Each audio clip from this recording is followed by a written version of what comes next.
Making a name for yourself in Australia's modern-day art scene is no easy feat, especially when your practice is very contemporary performance. Costume creates the theme, and it's a full sequin costume.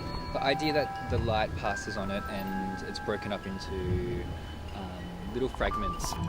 This piece is part of a theatrical event staged by one of Australia's leading experimental performance groups.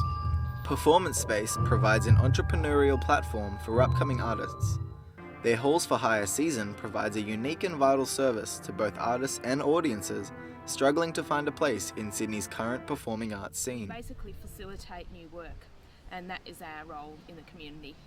Beck Dean is the co-director of Performance Space, and tonight she's directing the 4th event in their Halls for Hire season. Nighttime Twilight is taking place in Newtown St. Stephen's Church and Graveyard. This place is such an intriguing kind of site. It's a graveyard that was established in the early parts of colonisation of New South Wales. There were only 30,000 people said to be living in Sydney at that time, and 18,000 of them are buried here.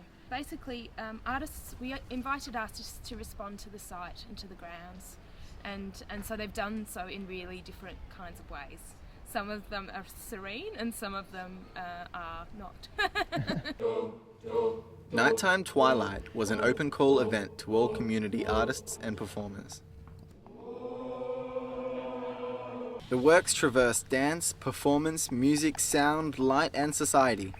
Out of costume, Ben Hancock discusses his motivation to partake in the event. And I don't know, the theme seemed relevant, like the theme of tonight with the twilight and nighttime, and the idea of death and marriage, like with the church and graveyard. So that idea of where we go next or how we're made seemed relevant to apply for this.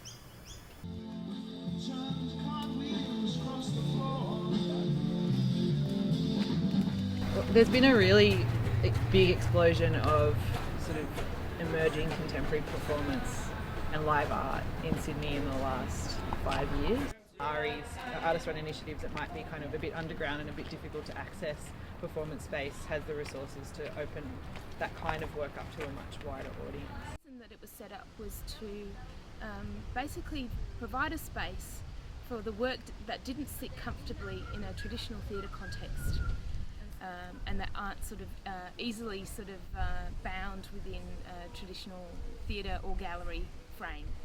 And a lot of artists who work in a sort of a live art genre actually devise work for specific community places, and so it doesn't make any sense to kind of take their research out of the space that they're working in and plop it in a gallery. We actually want to bring the work into the space in which it's conceived.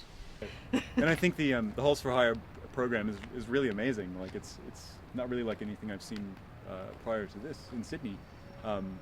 Just kind of opening up all of this cultural space for new performance and Which is public space too. yeah, exactly. That's right. That's right. Not private space as such.